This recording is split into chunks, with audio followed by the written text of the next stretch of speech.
साल तक नशे की हालत में, बेहोशी हालत में इनको रखते हैं बंधक बना के। उसके बाद जबरदस्ती इनको अपनी पत्नी बनाते हैं, पता नहीं कैसे आधार कार्ड में परिवर्तन कराते हैं, अवस्थी से इनको यादव बना दिया जाता है। नमस्कार दोस्तों, मेरा नाम है प्रमोद गुप्ता और आप देख रहे हैं जी भारत न्यूज। मेरे साथ जो है खास बातचीत करने के लिए भोले शंकर तिवारी हैं, जो अंजलि अवस्थी उर्फ ज्योति यादव से पहली बार मुलाकात करते हैं। कहा जाता है कि लाखों नहीं, कोई एक होता है जो अपने अंगुलियों पर पर्वत उठा लेता है। कोई एक होता है जो कंस को मार देता है। कोई एक होता है जो रावण को मार देता है। कुछ ऐसे ही कहानी है भोले शंकर तिवारी की। अंजलि अवस्थी उर्फ ज्योति यादव ने लाखों लोगों से, हजारों लोगों से गुहार लगाई, यहाँ तक अपने बच्चों को भेज करके आसपास भी गुहार लगाई, लेकिन कोई नहीं आया। लेकिन कोई एक आया, उसका नाम है भोले शंकर तिवारी। बहुत बहुत स्वागत है। धन्यवाद भैया। कहा जाता है कि कोई एक होता है जो बदल के रख देता है सारी कायनात को। जी तो वो आप अंजलि के जीवन के लिए बने। जी, मेरा नाम शिवशंकर तिवारी है और मुझे 8 मार्च 2025 को ज्योति यादव के नाम से फ्रेंड रिक्वेस्ट आती है। उसके बाद इन्होंने अपनी मुझे काफ़ी प्रॉब्लम बताई, तो मुझे 2 महीने लग जाते हैं इनसे मिलने में। तो हम कुछ अपने अधिवक्ता साथी के साथ आते हैं, इनसे मिलते हैं। इनकी कंडीशन देख के मेरे आँख में आंसू आ जाते हैं और इनका कहना ये था भैया मैं गाइड कर लूँगी, मेरे बच्चों को आप कहीं अनाथ आश्रम में भिजवा दीजिए, कुछ भी कर दीजिए, नहीं तो मैं बच्चों को कर लूँ। हमने कहा बहन आप हिम्मत ना हारिए, दुनिया बहुत बड़ी है, अगर लोग एक एक रुपया सहयोग करेंगे तो आपका ऑपरेशन हो जाएगा, आप चलने लगोगी। इन्होंने कहा भैया काफ़ी दिनों से प्रॉब्लम है, पति ने मारा पीटा, कमर की हड्डी टूट गई है। हमने कहा आप हिम्मत रखिए, आपकी मदद होगी। उसके बाद हम इनको माननीय राजा भैया के पास ले जाते हैं। माननीय राजा भैया मुख्यमंत्री राहत कोष से आर्थिक मदद दिलाते हैं 50,000 रुपये। उसके बाद कुंडा के संजय जायसवाल जी हैं, उन्होंने कुछ मदद की, आनंद शुक्ला जी मदद किए, तब जाके 1 जनवरी 2026 को इनका ऑपरेशन सफल हो पाता है। और जो कि ये 8x8 के रूम में माँ वैष्णो कॉलोनी कुंडे में किराए के रूम पे 10 महीने से कमरे का किराया नहीं दे पाए हैं और इनका खुद का कोई आशियाना नहीं है, ना रिश्तेदार, ना समाज, ना सगे भाई, किसी ने कोई मदद नहीं की। जब सबने साथ छोड़ दिया, मायके के लोगों ने साथ छोड़ दिया, पति ने साथ छोड़ दिया, तो आप क्यों आए?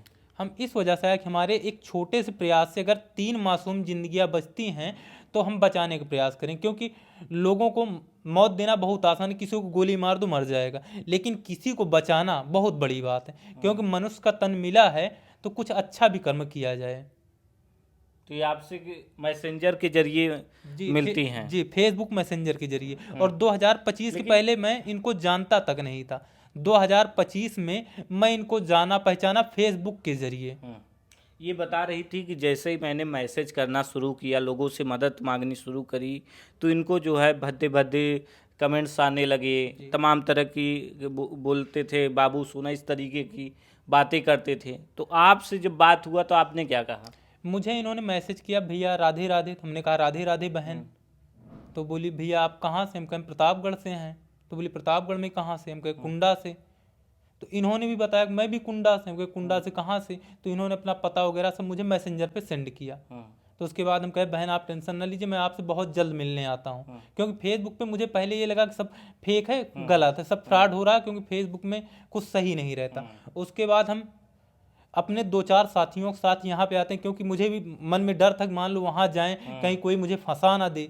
जब यहाँ हम आए, इनकी कंडीशन देखे तो मेरे आंख में आंसू आ गया। हमने कहा दुनिया समाज कोई आपकी मदद करे या ना करे, लेकिन जब तक मैं जीवित रहूँगा मैं आपकी मदद करूँगा। मेरे पास पैसे नहीं, मैं शारीरिक मदद आपको करूँगा, और उसके बाद जो भी हो सकेगा मैं लोगों से चंदा मांग के आपका ऑपरेशन कराऊँगा, आपको आपके पैरों पर मैं ज़रूर खड़ा कराऊँगा।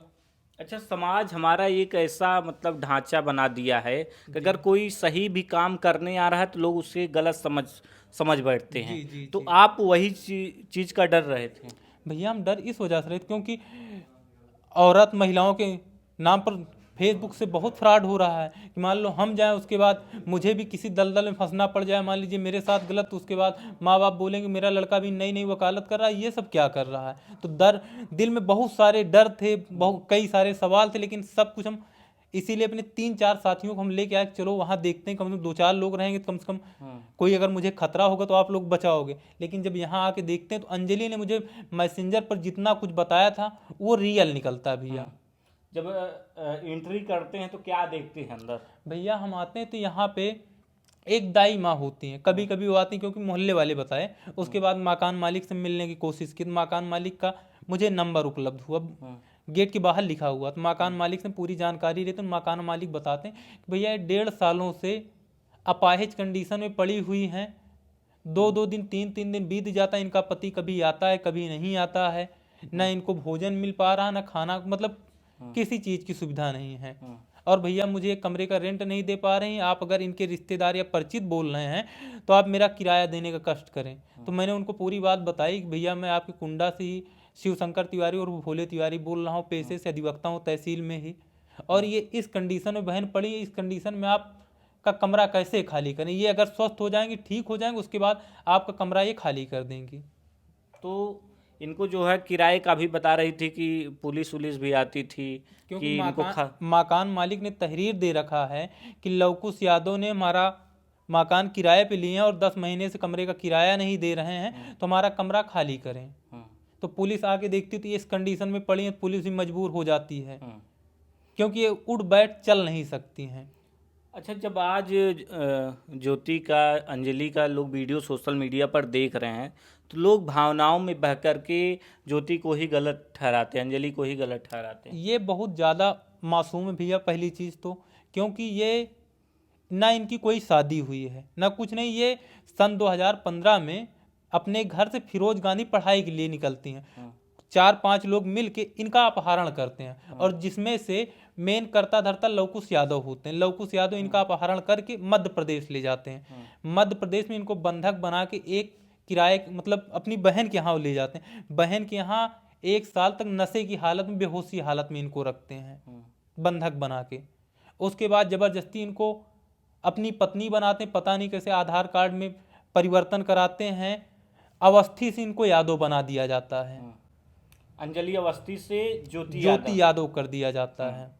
तो लोग सब यही कहते हैं कि ये अपनी मर्जी से लव मैरिज की है तो इसको इसके कर्मों की सजा मिल रही, जो कि सच्चाई ये है कि इनका अपहरण हुआ था, ना कोई लव मैरिज हुआ है ना कुछ नहीं। ये मजबूरी में कंप्रोमाइज करके लोग उसके साथ रहना स्टार्ट कर देती हैं। बता रही थी कि भाई अब हमारी बदनामी हो चुकी, ना तो मैं मायके जा सकती हूँ क्योंकि मायके ही, अगर लड़कियों का घर देखा जाए, अगर पति का घर नहीं है तो भाई मायके जाएगी तो कहाँ जाएगी, तो इसलिए इनको जो है कंप्रोमाइज़ करना जी, कंप्रोमाइज करके रहना स्टार्ट कर दिया। उसके बाद कुंडा ये लोग आ जाते हैं। कुंडे में 2 बच्चों की ये जन्म देती हैं, एक लड़की एक लड़का को।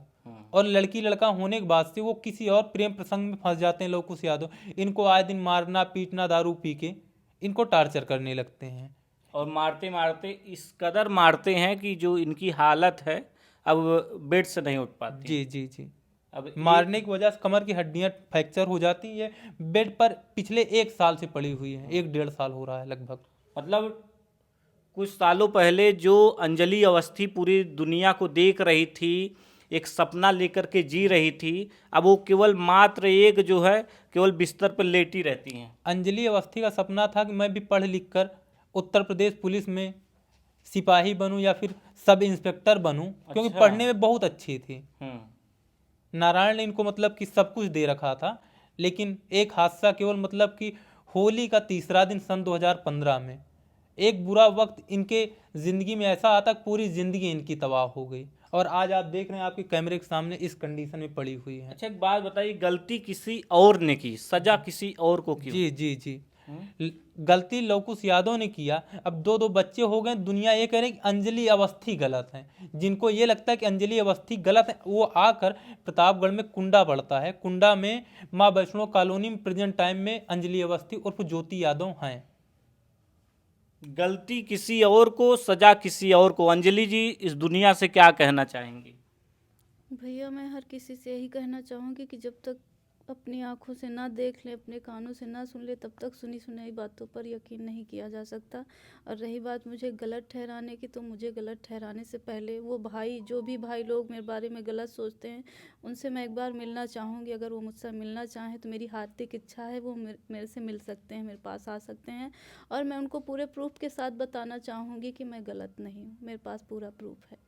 आप जो है घर से निकलती थी, स्कूल जाती थी, पढ़ने के लिए जाती थी, एक सपना होता था कि मैं भी जो है सिपाही बनूंगी, इंस्पेक्टर बनूंगी, लेकिन किसी और की गलती की वजह से आप जो है आज बेड पर पड़ी। जी। क्या कहना चाहेंगे?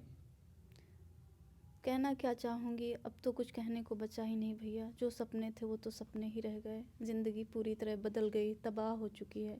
लेकिन अब पूरी उस दुनिया को, उस ज़िंदगी को मैं पीछे छोड़ना चाहूँगी। मैं आगे बढ़ने के लिए अपने पैरों पे खड़ी होना चाहूँगी। और मैं वो बीती हुई ज़िंदगी को भूल कर एक नई ज़िंदगी की शुरुआत करना चाहती हूँ, सिर्फ अपने बच्चों के साथ बस। जब आप पहली बार खड़ी होंगी तो कहाँ जाना पसंद करेंगी और क्या करना चाहेंगी? देखिए, जब मैं पहली बार खड़ी होंगी तो सबसे पहले मैं अपने बच्चों को अपने कलीजे से लगाऊंगी, अपने सीने से लगाऊंगी, उनसे मिलना चाहूँगी। और उसके बाद फिर मेरा यही प्रयास है कि एक अपने बच्चों के लिए एक आशियाना बनाऊं, उनके रहने का ठिकाना बनाऊं, मेरा भी एक घर हो, एक छोटा सा घर में एक छोटा सा संसार मेरे बच्चों के साथ बसे। उसके बाद फिर मेरा एक संकल्प है कि मैं अपना खुद का NGO बनाना चाहती हूँ, अनाथ आश्रम, जिसमें मैं बहुत सारे अनाथ बच्चों की माँ कहलाऊँ, बहुत सारे अनाथ बच्चों को गोद लेना चाहती हूँ। बस यही मेरा एक संकल्प है। मेरी पूरी दुनिया वो अनाथ बच्चों में ही होगी बस। भोले जी के लिए क्या कहना चाहेंगे? भोले भैया के लिए तो मेरे पास कोई शब्द ही नहीं है। इनके लिए मैं क्या बोलूँ, कोई शब्द ही नहीं है। इनका मैं जितना शुक्रिया, जितना धन्यवाद करना चाहूँ कम है। इस पूरे जन्म में, पूरे जीवन में मैं ये कर्ज कभी नहीं उतार पाऊँगी, हमेशा इनकी ऋणी रहूँगी। जितना इन्होंने मेरे लिए किया, पूरी दुनिया में ढूंढा जाएगा तो शायद ही कोई मिलेगा। एक नाम आएगा भोले तिवारी का। जी जी, मुझे कभी भी सक्सेसफुल होने का मौका मिलेगा, कहीं भी किसी स्टेज पे, किसी मंच पे, कहीं भी मैं खड़ी होंगी, कभी मेरी कामयाबी का सारा श्रेय भोले भैया पे जाएगा। आप जो है मेरा कुछ भी नहीं है, मुझे सिर्फ मेरे बच्चे पालना है। बाकी जो भी मेरा है, मेरा सब कुछ भोले भैया का है। परिवार ने साथ छोड़ दिया, पति ने साथ छोड़ मेरे दिया। घर परिवार, रिश्तेदार, मेरा पति, मुझे इस कंडीशन में हर किसी ने छोड़ दिया। ऐसी पोजीशन में छोड़ा कि जहाँ पर ना तो मैं मर सकती थी ना जी सकती थी, एक जीती जागती जिंदा लाश बन के रह गई थी। वहाँ पर उस टाइम भोले भैया ने मुझे सहारा दिया, मेरे भूखे बच्चों को मरने से बचाया, भूखे मरने से बचाया, और मुझे इस कंडीशन से उबारने की कोशिश की। हालांकि वो आर्थिक सहयोग नहीं कर सकते थे, लेकिन शारीरिक सहयोग पूरी तरह से उन्होंने मुझे दिया, दिल से दिया। सिर्फ टेम्परेरी नहीं कि सिर्फ कहने सुनने के लिए, उन्होंने दिल से मेरा पूरी तरह सहयोग किया। और यहाँ तक कि लोग, गांव, समाज, माँ बाप, हर किसी की प्रताड़ना इन्होंने झेली, हर किसी की बात बर्दाश्त की, हर किसी ने इनको जलील किया कि तुम गलत हो, तुम्हारा ऐसा वैसा, जो भी जिसको जो बोलना था अपना बोला। लेकिन भोले भैया पीछे नहीं हटे। इन्होंने संकल्प लिया कि जब तक मैं इसको ठीक नहीं करा दूंगा, इसके पैरों पे नहीं खड़ा करा दूंगा, तब तक मैं इसका साथ नहीं तो आपको छोड़ूंगा। भी तकलीफ होती होगी कि मेरी वजह से भोले जी जी को जी, सुनना बहुत पड़ा। तकलीफ़ होती है, मुझे रोना आता है कि मेरी वजह से इनको इतनी बदनामी सहनी पड़ रही है। गांव समाज, हर किसी की बातें, ताने सुनने पड़ रहे हैं, माँ बाप से दूर हो रहे हैं, माँ बाप के मन में गलत फहमियाँ पलने लग गई हैं मेरी वजह से। तो मैं ईश्वर से यही प्रार्थना करती हूँ कि मैं कितनी जल्दी ठीक हो जाऊँ। और अभी तो इनका क्या हुआ, शादी का कोई रिश्ता आया हुआ था, तो मेरी वजह से इनकी शादी टूट गई, क्योंकि लोगों ने भड़का दिया, बता दिया कि वो किसी के चक्कर में पड़ा हुआ है। अब जब तक अपनी आंखों से लोग मुझे नहीं देख लेते, तब तक यकीन ही नहीं करते ना। हर इंसान गलत सोचता है। अब मैं हर किसी की सोच को नहीं बदल सकती ना भैया। ये आपको बहन कह के बुलाते हैं, तो उनको क्या कहेंगे जो इस तरीके की बातें करते हैं? मैं उन सबसे यही कहना चाहूँगी कि जो उनकी घटिया और गंदी सोच है, वो अपनी गंदी सोच को लगाम दें, विराम दें। और क्योंकि उनके घर में माँ बहन बेटियाँ हैं, यदि वो दूसरे की बहन बेटियों के साथ ऐसा सोच सकते हैं, वो खुद की बहन बेटियों के साथ सोचें, दूसरों की बहन बेटियों के साथ एक सोचें। लड़की का जीवन कैसा है इस समाज में, अगर एक अंजलि? लड़की का जीवन तो सही पूछा जाए तो लड़की का जीवन ये मान के चलिए, औरत एक देवी का रूप होती है, काली का, दुर्गा का, चंडी का रूप होती है। माना जाए तो औरत ही सब कुछ है, औरत से ही दुनिया है, ये सृष्टि औरत से ही चल रही। लेकिन एक तरह से देखा जाए तो हमारे समाज में औरतों की कोई इज्जत नहीं है, कोई मान सम्मान नहीं है। तो अभी हमारे साथ खास बातचीत कर रही थी अंजलि अवस्थी और भोले तिवारी जी। फिलहाल आप क्या कुछ सोचते हैं, हमें अपनी राय जो कमेंट बॉक्स में जरूर बताएं।